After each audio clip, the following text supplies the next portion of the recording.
All right, welcome back to the channel. Today we're going to have a little interesting conversation. Today we're going to be talking about wheel studs.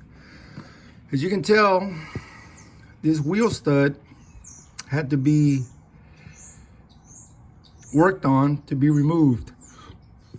So the story is they had a flat, they had to get the tire replaced, but this wheel stud would not come off. So what happened is the wheel stud was spinning on the hub, and so they had to torch it. I mean, you can use a die grinder. I prefer a die grinder. Torch is kind of dangerous because if you don't deflate the tires, you can actually have a tire explode, and a tire that explodes is basically the equivalent to a bomb. I personally know of one situation where we had a tire guy, a welder, and the welder's helper trying to cut lug nuts off a tire. The tire exploded, and well, them three guys got shredded. They got killed. So what happens is lug nuts or studs are very critical, and very few people pay attention. They don't follow the recommended procedure. So keep the threads clean. When you run them down, use light air pressure.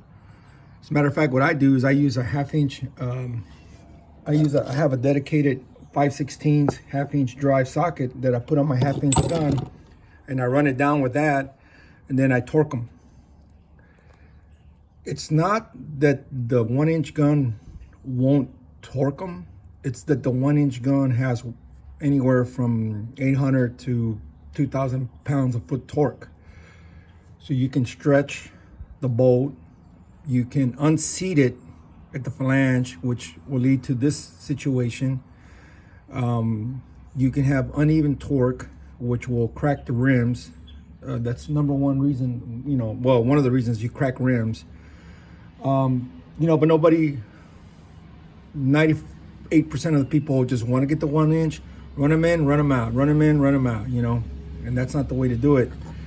The proper way to do it is you install the tire. I usually like to put a little bit of WD-40 or some kind of oil to help the thing go through. And one thing I will do, if it's running down and it kind of hiccups, or in other words, hangs up, and with my half-inch where it slows down and it hasn't even seated, I'll back it out. And I have a video of the thread kit that you can run over to restore the threads so you can have a good bite. Of course, you look at the studs, make sure they're not dinged up from stuff that has flied up. Very, very abused item that is so critical to safety. And like I said, the right way to do it is, make sure your threads are good. Go ahead and put a little bit of oil if you can, run them down, and then torque it to, whatever it is, 450, 500, whatever the torque spec is, 425, whatever. And then you go ahead and go, do it in sequence, and you're going to have a good long lasting. Yes, it's going to add maybe 15 more minutes to your thing, but safety wise, it's the way to go. This right here turned into a, I don't know, 5-6 hour ordeal, because once you cannot drive a truck with no stud in it. It has to have all the bolts, or it's a DOT, out of DOT compliance. So we had to run, go get a stud, come back, take off the drum. When we took off the drum, the shoes were worn out. So now we're looking at a brake job on both sides. You never do one side, you do both sides at the same time. And it just went from bad to worse. And you know what? Come think of it, it was about a seven hour ordeal for the truck. So the truck was down for 7 hours due to the stud spinning, because whoever put it on, they put it on with an impact. They probably over torqued it. And when this guy came, this guy's got a top of the line Ingersoll ran air gun with a 3/4 airline. Yeah, 3/4. So he's got a lot of power behind it, and it just made the stud spin. And then we got, the driver got into problems. We had to go out there, go get it.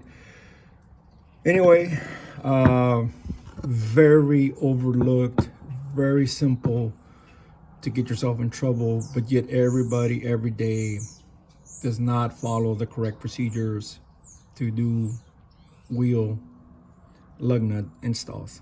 Thanks for watching. Leave a comment.